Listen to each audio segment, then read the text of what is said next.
of your time. So good morning, everyone. Welcome to the Academic Standing Workshop. You are here. Don't worry, everything is catered for you today. We are here to give you lots of important information about academic probation today. We will be starting off with two presenters today. My name is Leah Halim. I'm one of the international advisors. And my colleague Oksana will be also presenting a bit later on in the slides.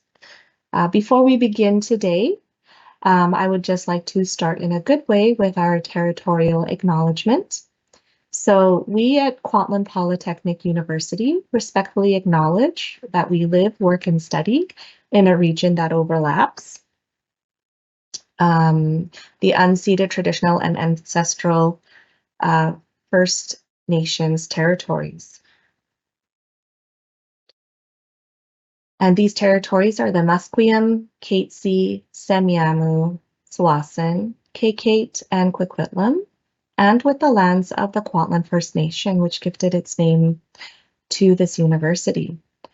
In the cause of reconciliation, we recognize our commitment to address and reduce ongoing systemic colonialism, oppression, and racism that Indigenous peoples continue to experience.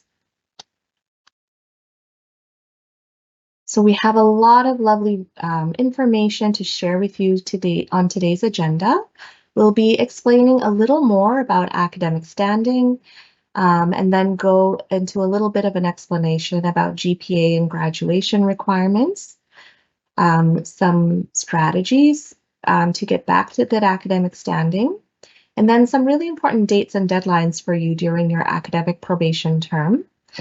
As well, if there's further down the journey, there may be some potential immigration impacts and withdrawal risks.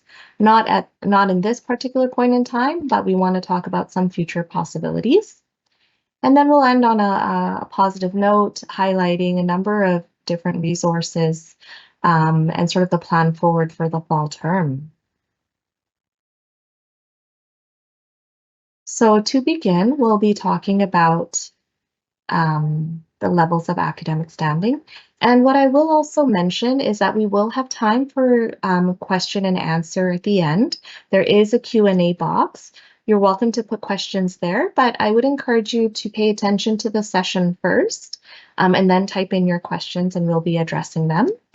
I also wanted to let you know that we will be sharing some resources today. So if you are joined on a computer today, I would recommend also to have your phone handy for the second half of the session. And we will have some QR codes that you can easily scan and then have those pages open to check out over the weekend.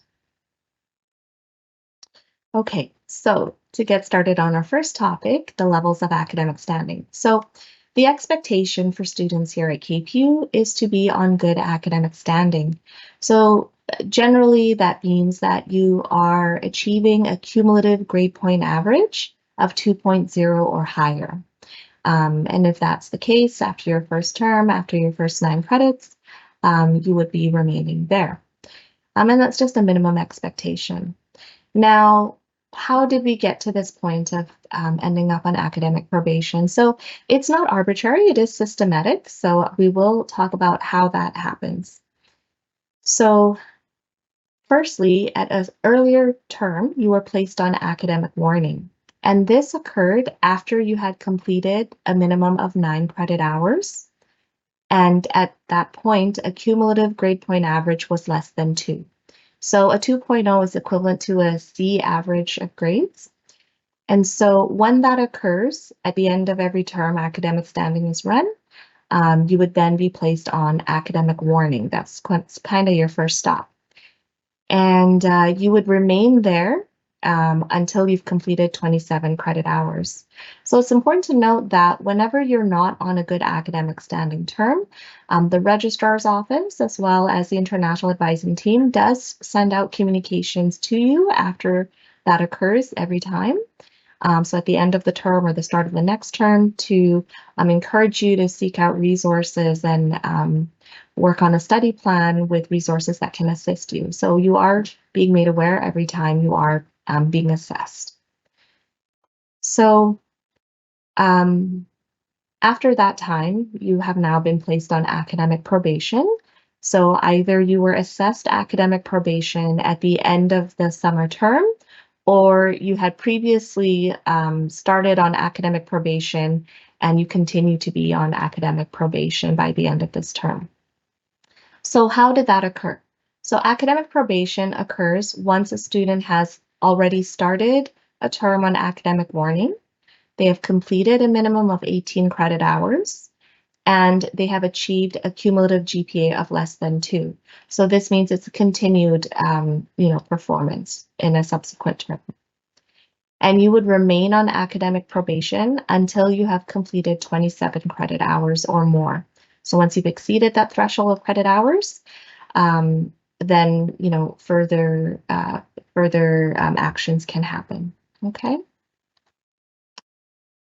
So as I mentioned, academic standing is assessed at the end of every term once a student has completed 9 or more credits. With regards to academic standing, there are 2 GPAs that are involved. Firstly, there's the cumulative grade point average, or the CGPA, and this is the grade point average for all the courses completed at KPU in which a letter grade was assigned. So in other words, generally speaking, these are your undergraduate level courses that you get a letter grade. Okay, so all of your undergraduate KPU courses will impact your CGPA. The other GPA that is taken into account for academic standing is your term GPA. And this is the grade point average for all the KPU courses completed within a semester. So this is really important. So every term, you want to make sure you have at least a 2.0 average of the courses. So for example, if you have courses registered for the fall term, it will be very important that those registered courses, you will have an average of C or better. Okay. So what can happen after you start academic probation? If you continue to have poor performance, there can be a serious repercussion in an upcoming term, as you would be susceptible to required to withdraw. And this means you're leaving the university. And there are academic and immigration impacts related to that we'll talk about today. But on this slide, I'll explain at what point would a student be required to withdraw. So there's some specific things that would happen. So this only happens once a student has started a term on academic probation and you have 27 credit hours or more, and your term GPA and CGPA are less than 2.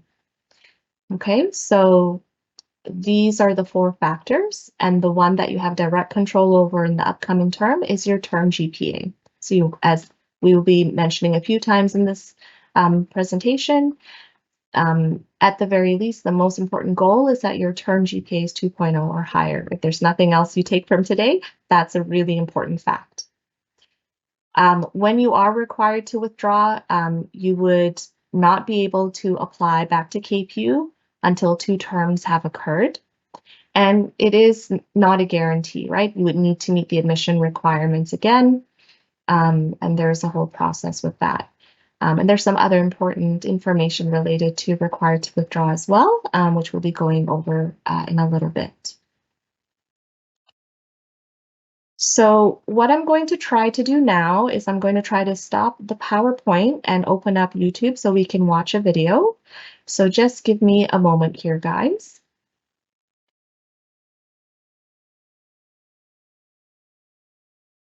Okay. So I will stop the share. And I'm going to open up here.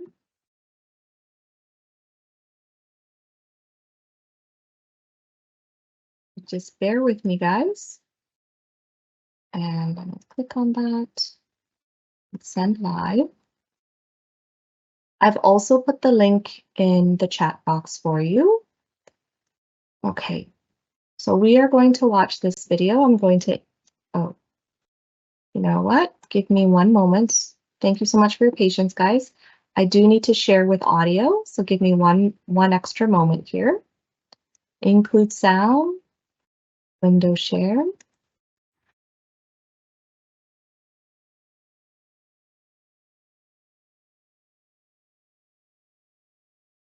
Okay.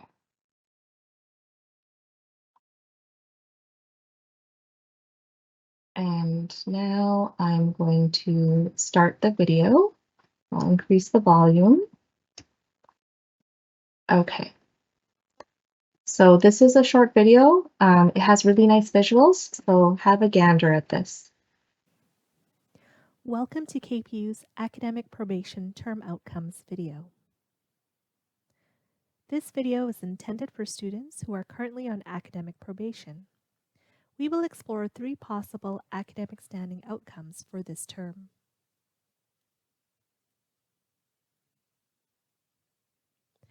Academic probation is a serious matter.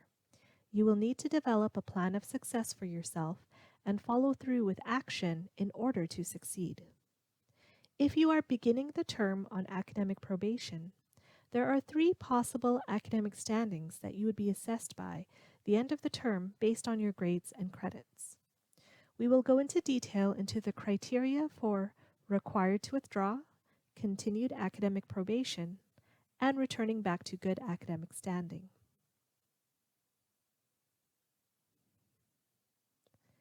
By the end of the term, you would be required to withdraw if all 4 criteria are met. You have attempted a minimum of 27 credits at KPU. This means all university-level courses taken at KPU, including failed courses. You are already on academic probation. Your cumulative GPA is less than 2, and your term GPA is less than 2.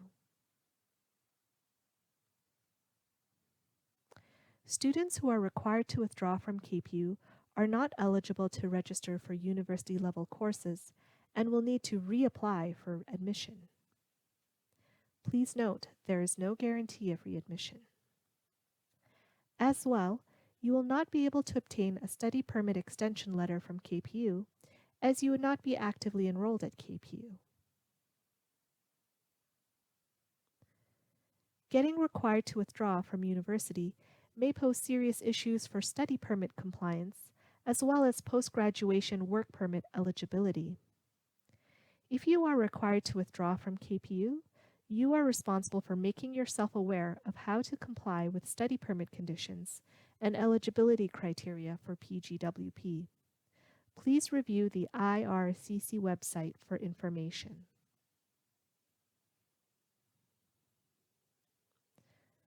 Secondly, by the end of the term, you would be continued on academic probation if your term GPA is 2.0 or higher, but your cumulative GPA is still less than 2. Please note that if you are able to achieve a term GPA of 2.0 or higher, you can continue on as a KPU student for another term.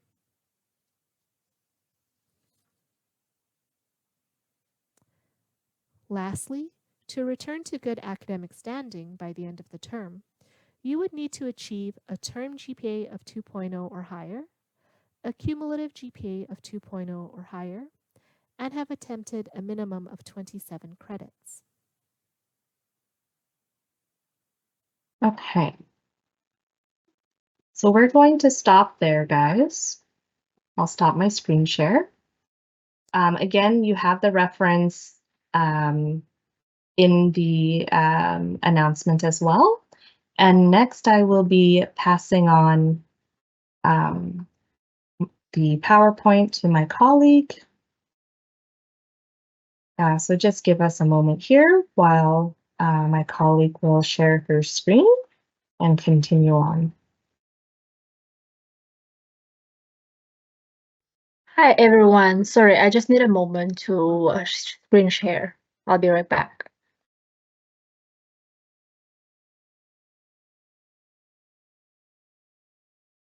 So if you do have any pressing questions at the moment, there is a section here called Live Event Q&A. You should be able to enter a question if you have one right now while we're in between sharing the slide. If not, as I mentioned, we will have time for those at the end of the session.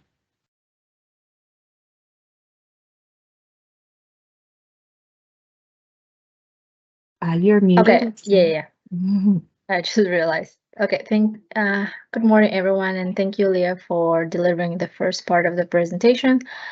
And hello, everyone. My name is Oksana. I'm also one of the international student advisors. Can you hear me well, Leah?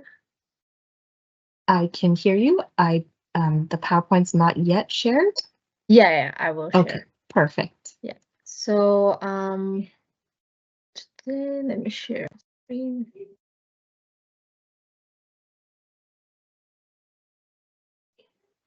Hey, you can see my screen, my PowerPoint now, right? Yes. Okay. Okay, so the next slide, the couple of next slides, we will discuss about your goals and some strategies for you to succeed. So to prevent you from being on the required to withdraw. So please make your priority as to improve your CGPA if you want to be restored back to good academic standing. That would be your first priority. Always make your studies is your priority over work or entertainment, and please avoid making quick decisions to speed up your graduation. For example, taking some new challenging course or overwhelm yourself with like 5-6 courses to speed up your graduation. And then also reflect on the reasons that led to your poor performance and address them now. Address them early as you can, and then also assess your performance using course syllabus. We have some like suggestions and strategies for you to succeed. And for example, please register for 9 credits on the academic probation term and discuss the scheduled break if possible with the international student advisor if you can do it, and if there is a requirement to do the field of study, which means the PGOP eligible program, but please discuss it with one of the international student advisor before moving forward with the break. Balancing course content, repeating courses. So if you repeat a course, the higher grade will be replaced and it will not affect your overall GPA or your term GPA. SKP will only count the higher grade for the GPA calculation, but all the grades will be shown on your transcripts. Prioritize in-person classes versus online. And then maybe consider changing programs. But again, please discuss it with one of the advisors, because it might affect your PGOP. Another strategy would be to block your weekly schedule for learning. Maybe start with blocking 9 hours every 3 credit out course. Maybe also schedule all the assignments and deadlines in your calendar, set up all the reminders for the exam, midterms, assignments, check in with your instructor periodically, use a tablet, laptop, personal computer, and make sure you have a good Wi-Fi, as smartphones might not be sufficient, and a dedicated learning space free from interruptions and disruptions. Okay, and here I would like to go over the important deadlines. So the last day to drop would be September 1st, as you can see here. And at a drop deadline would be Monday, September 15th. So it's 30% penalty. Yeah, so as you can see here, if you want to drop after September 1st, from September 2nd to September 15th, you will only you will lose 30% of tuition penalty. But if you drop a class and add another class with the same amount of tuition credit and fees, then there won't be a penalty. And there is also withdrawal period from until December 1st after the added drop deadline. So from December 16th to December 1st. And throughout the registration period, you can drop a course until the auto drop deadline, as I mentioned. And once the auto drop period is over, there's a withdrawal period, and you can voluntarily withdraw from the course. But and then I would elaborate more on if you should or should not withdraw your courses. So you would need to plan ahead. If you plan to withdraw your course, you can voluntarily withdraw from a course prior to withdrawal deadline.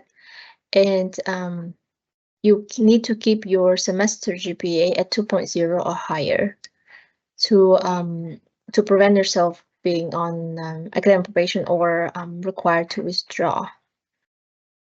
And next, we will discuss will a W grade affect your GPA?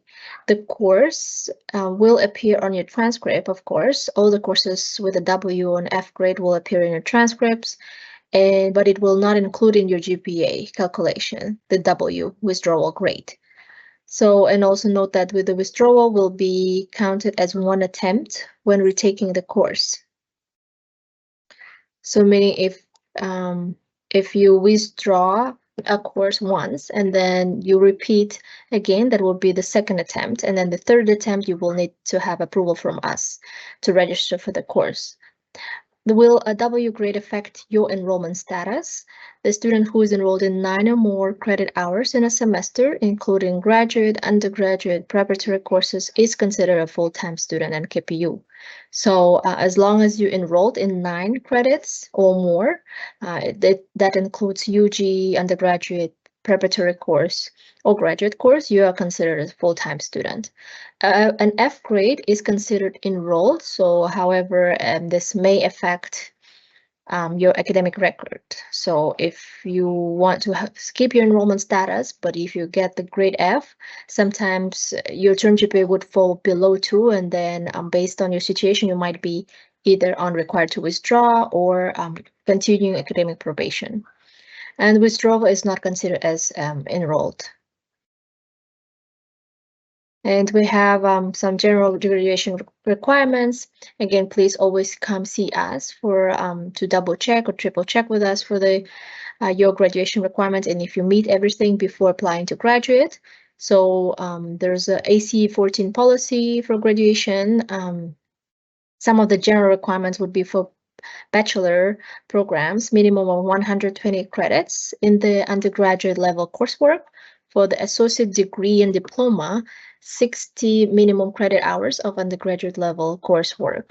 And each KPU credential will require a minimum of institutional CGPA of 2.0 and minimum program GPA as follow. So graduate, diploma, and graduate certificate, minimum program GPA is 2.67. If you're in the post-bac diploma or post-bac certificate, the minimum GPA would be 2.5. And bachelor, associate, diploma, certificate, and citation, all of this program would be a minimum is 2.0 for graduation requirements. Next, we will discuss some of the immigration risks and impact if you are placed on required to withdraw, which we want to prevent you from that. So what happens if you're actually placed on required to withdraw? So there are a few things you need to keep in mind. If you're RTW, which is required to withdraw, so moving forward, I will use the acronym RTW. If you change the DLI, right, you would need to change the DLI, and you need to have a new study permit. You will need to seek within 150 days study at another institution if you are able to do so. And I will explain it further. So as of November 8th, you know, all the students who wants to change university, they need to have a new study permit. You can always start studying at another institution that is DLI approved when the new study permit is approved, with some exceptions. And then you will also need to have the PAL, provincial attestation letter, where applicable to your situation at another institution, and also application fee of study permit $150, right? Also, when you are required to withdraw RTW status, you will lose on and off campus work. You will lose it immediately. You will not be able to rely on your income, part-time or full-time, and you will face some financial strains.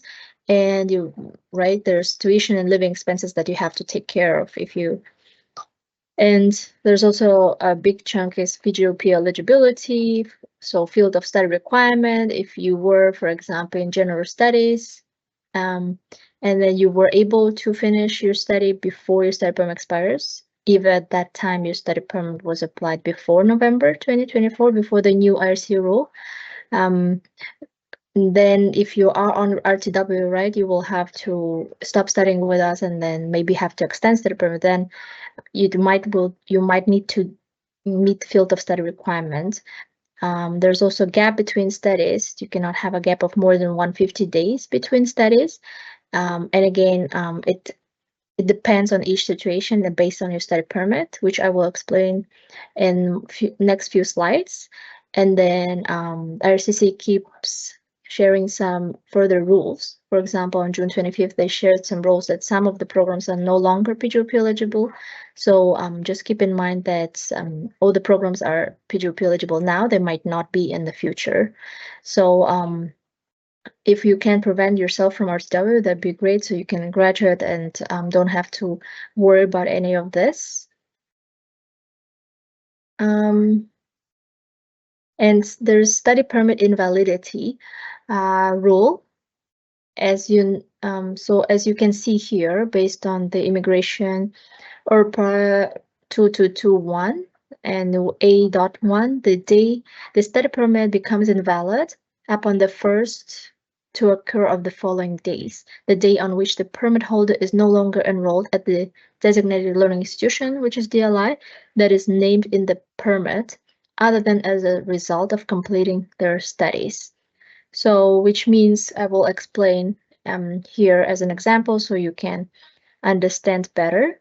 So, if one of your study permit at the time you were RTW has the DLI name listed, like here, KPU, then your study permit becomes invalid the same day. If your study permit doesn't have the DLI name listed, then you still have 150 days, right, to change your DLI, to change your institution. But we are not at this stage yet, so we will not go furthermore. This is just the precautions and some risks that you might face if you're placed on RTW. Right now,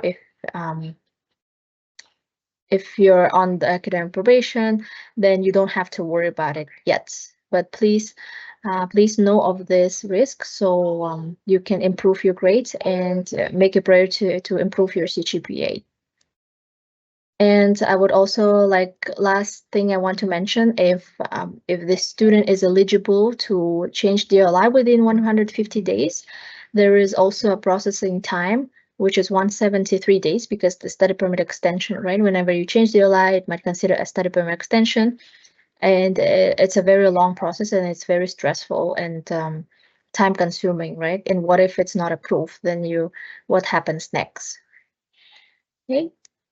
So this is the end for me. And then next we will discuss some of the university resources that can help you to succeed. And then I will pass it to my lovely colleague Leah to present next. Thank you so much, Oksana.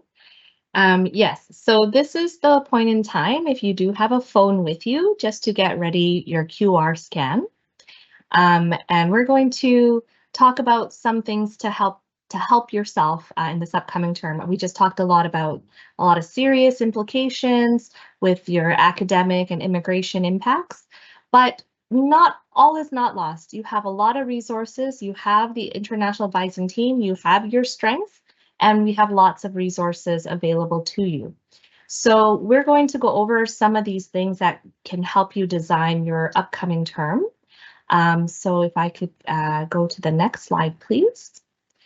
So we are going to cover a few great things. We'll talk about working with your instructors, your advisor, as well as some student services on campus like the Learning Center, counseling, and library. Next, please.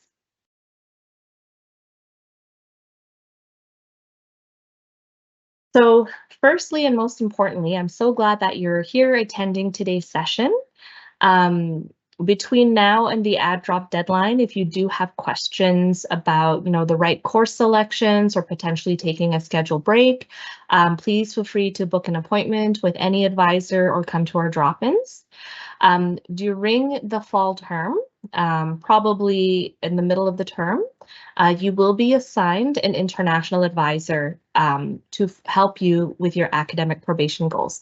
So alongside the usual resources that you can always attend, we will connect you with one individual, whether that's myself or Oksana or another member of the team. And that way you'll get some hands-on support if you wish. Together with your academic probation advisor, we can help assist you in creating your GPA goals for the term, guide you in your decision making if you're deciding whether to keep or withdraw from courses, and also connect you with some of our catered student resources, some of which I'll touch upon today. Next, please.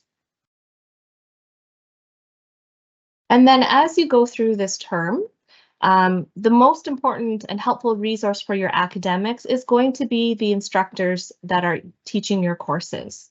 So as we click through the first point here, tips on how to engage with your instructor in class. You've been here for a couple of terms, so asking good questions, having a look at the course syllabus, looking at the content, ask questions, be engaged.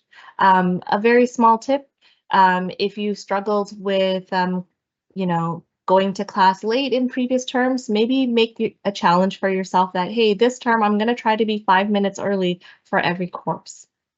Okay, it makes a big difference. Secondly, the next sort of tip here is the office hours. So if you've never made use of it, office hours is where you can actually meet with your instructor one-on-one outside of class time. If you have questions about feedback you've got on previous assignments, questions about as you went through upcoming requirements, and you had questions about how to do certain exams or essays, etc., or just questions about the content, that's your dedicated time. And that's part of their teaching contract as well. So where you can find office hour information is usually at the start of the term. Your instructor will share a course syllabus and they will communicate how they can be reached in an office hour. Some of them have physical space and time for a dedicated office hour. Some of them do virtual office hours regularly. Others are by request. So you'll just want to check the course syllabus to see what's the best way to connect with your instructor. And your relationship with your instructor is going to be very important to your success and your learning during the upcoming term. And as I already mentioned, the third point here, the course syllabus, it's really helpful. It's going to tell you what you're actually meant to learn in that course if you look under the learning outcomes section of your syllabus. And then you'll be able to see the coursework. So what are the things you're supposed to learn, and then how are you going to be assessed? So whether that's essays, projects, etc., that will be listed there, and the weight of it. So, is this exam 20%? Is this project 25%? As well as the deadlines are generally communicated in the syllabus. So that's what you'll want to do in your first couple weeks. Look at all of that, plot in those deadlines in your planner, whether that's your calendar, your digital a planner, etc. You want to have that in a place that you access regularly. Next slide, please. Okay, so I want to tell you about a really cool resource, student service called the Learning Centers. They have a website, kpu.ca/learning centers, as well as physical space, which is located within the library at each campus. Everything is always completely free for students to use. So this is a great resource if you haven't really used it before, or you have used it, reconnect with it. On the website, there's plenty of self-serve resources such as handouts to read, video resources to watch. They also do online and in-person workshops. The website also shows how to book for tutoring sessions, which I'll talk about in a little bit. And they also have writing reviews and essay resources where you can read on tips on how to write, but also even when you have drafts and you want to send it away to get feedback before your instructor marks it, we do have services the university pays for that is free for students to use, called Write-A-Way, and there's a few of them. So plenty to check out here. Next slide, please. So one amazing service that the Learning Center does is peer tutoring, and it is completely free, just like everything else. So it's definitely worthwhile. Sometimes students are struggling and they go and see a private tutor. You know what? KPU is here to support you, so why not try to book with a peer tutor? They are fellow students here at KPU, and this is a paid job for them. They get training to help you to learn how to tutor students. So they won't do your homework for you, of course, but they will help you and guide you along with content and learning on the subject matter. You, as a student, are able to book up to 3 hours of appointments per week with a peer or a faculty tutor. And I'll talk about faculty tutors later. And so they can work with you in one-on-one or group sessions, help you clarify course material. They can help you with some approaches on how to approach the learning and more. So definitely worthwhile. If you haven't tried it before, try it once and see if it's helpful for you. You can always continue. And it can be online or in person. So you can also choose the method of how you're booking your peer tutor. Next, please.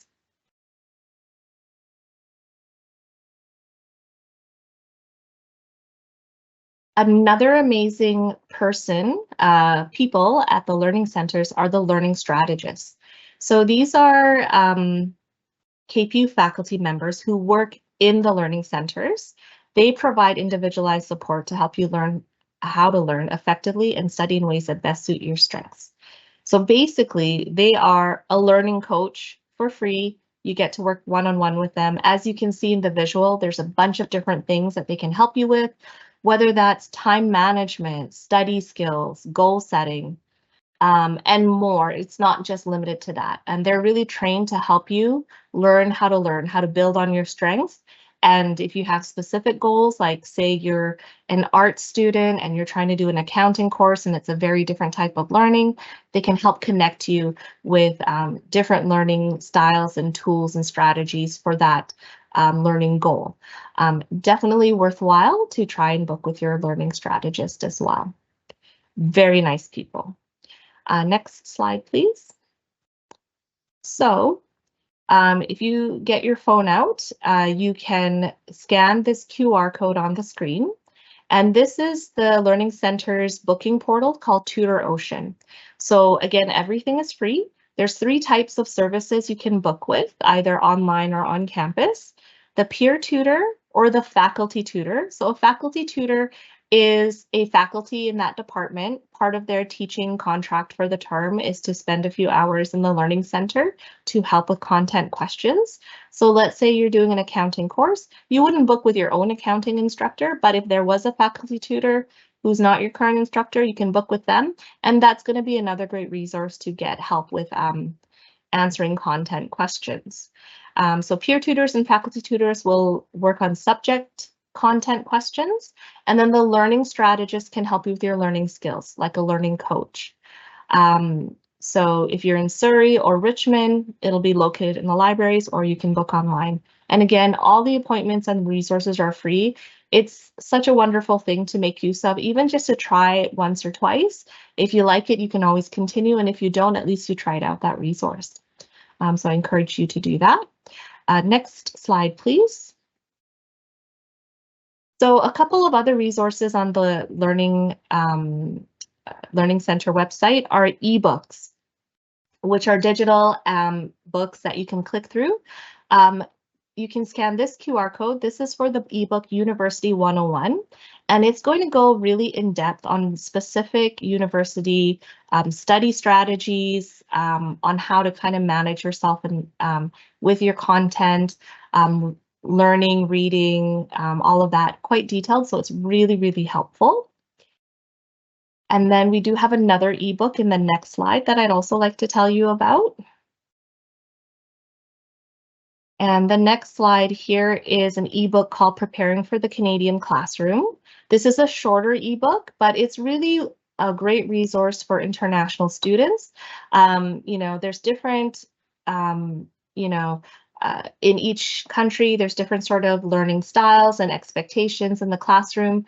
And so sometimes it's helpful to get resources like this to figure out how to transition your previous life and learning experiences into a different context.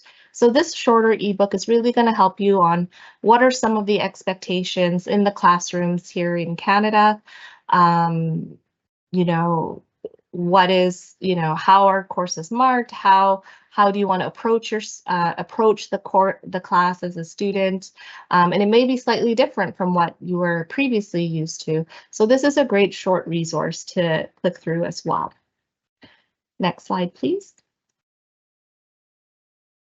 Now, we all go through different things in life, different stressors, and it's completely normal. So I want to let students know that the KPU Counseling Department is here for you. Their website is kpu.ca/counseling. And again, please scan the QR code so you can have one of these pages open on your phone for later to look at. So the counseling department is always free and confidential, okay? They are there to support students. They exist to help students with counseling. They offer both online and in-person sessions. And so if you want to talk about being stressed in school, homesickness, a little bit of stress or a lot of stress, whatever it is, you're welcome to meet with them. And so generally how it works is you'll need to connect with the counseling department. You're more than welcome to walk up to their reception area. If you're at the Surrey campus, it's just in the back of the Maple building. If you're at the Richmond campus, I believe it's the same SES front counter. You are also welcome to call them at 599-2828 or email them at counselor@kpu.ca. So what happens is the counseling assistant will send you a little handout, like intake form to complete. Once that's been completed, they'll set you up with your first session with a counselor. And then if you like it, you can continue to see them throughout the rest of the term. And all of our counselors are professional, qualified, professionals in the counseling field. And they work, again, Richmond, Surrey, and online, Monday to Friday, so office hours. So they are there for you, that connection to your emotional and mental health here on campus. Now, if that's something that you're not quite ready for, something that I encourage all students always is to download the TELUS Health Student Support app. So this is an app that you can download on your phone. It is an app that supports many colleges and universities across the country with 24/7 professional counseling through the app. It can also be accessed on the computer. So you can actually talk or text to a counselor at any time. Again, it's confidential. So let's say it's 3 in the morning on a Saturday and maybe, a student is having a little bit of a panic attack. You can definitely connect with them and you can have someone to talk to. They can talk to you in English, and you can also request other languages as well. They have a number of other languages to support international students across the country. And also sometimes you might not want to actually talk to someone, but you'd like to text with someone. That option also exists. So that's there for you at all times, and it doesn't have to be big, it doesn't have to be small. You're welcome to connect anytime with them. And then lastly, just a quick shout out, if you or someone you know is going through a crisis, the QR code will also lead you to crisis supports. So, if you or someone you know has a crisis, please go to the ER at the local hospital, call 911. And if you're not able to do that, or you don't think it's at that level, there are a number of phone numbers that are available to talk in a crisis, so for immediate support. So those resources are there for you whenever you might need it. Next slide, please. Alongside KPU itself, your student association, your KSA, also has mental health supports. So I encourage you to click on the QR code here. And this is through your KSA Extended Health and Dental. They have a wellness plan. So on this website, they have some online resources like a mental health assessment and toolbox, and they also have online counseling. You also have extended health and dental benefits as a student at KPU. So that does mean potentially getting coverage or partial coverage for ancillary health services like a counselor, a massage therapist, the dentist, etc. So this will be a great resource to start from in addition to the counseling department. Next slide, please. Okay, and then now we come to the library. I know it's simple, but you got to go back to the basics sometimes. So feel free to scan this QR code. Your library is going to be that great academic resource for you. And sometimes students are not aware about all the different things that the library offers. You are not stuck to one campus. You're welcome to go to any of our 4 library campuses. And there are a number of resources available that I'll show in the next few slides. Next, please. So if you haven't heard of these before, the library has subject guides. So if you're working on improving your GPA next term, you want to have a look at, are you doing a business course, an arts course, or others? And within each faculty, there is a library, liaison librarian, and they create these subject guides. So within the Faculty of Arts, they'll have a history subject guide. So if you're doing a history course, you can go there and see it in a nice little package. Where are good journal articles to search for that? Where are some good written and book resources? There's a library liaison person. So if you are doing research for an essay or a project, that's going to be your academic connection aside from your instructor. As you're doing your research and your writing as a student, they're in the subject guides. In addition to the subject guides for each department, there are also some special topic guides, such as citation guides, so you know how to write in the proper citation style for your whichever department or whichever subject you're studying in, because different subjects have APA or MLA, etc.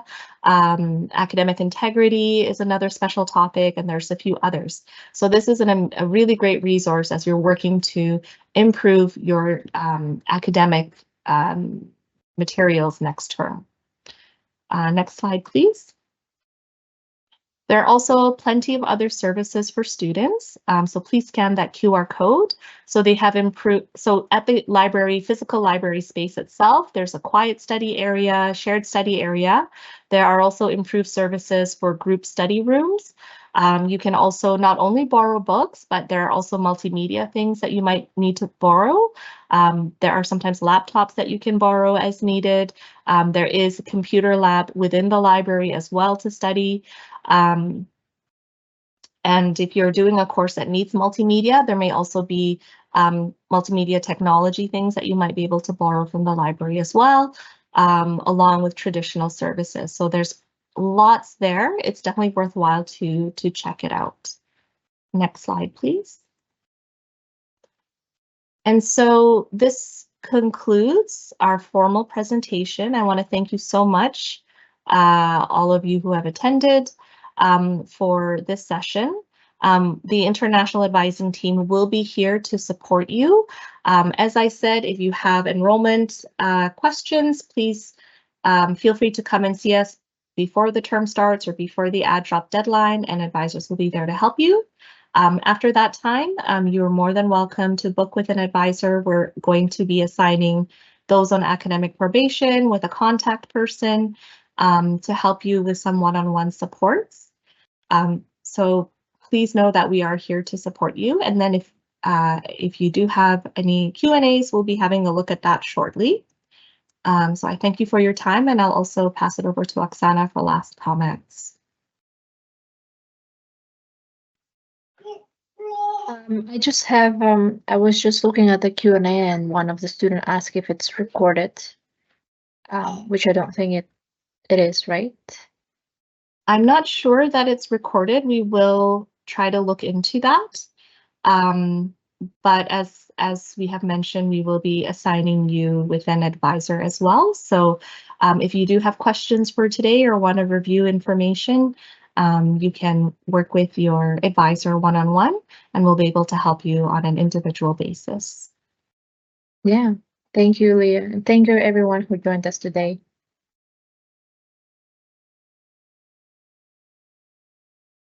And we'll just hang out for a couple more minutes if there are any other questions. If not, you are free to go if you have attended. Thank you so much.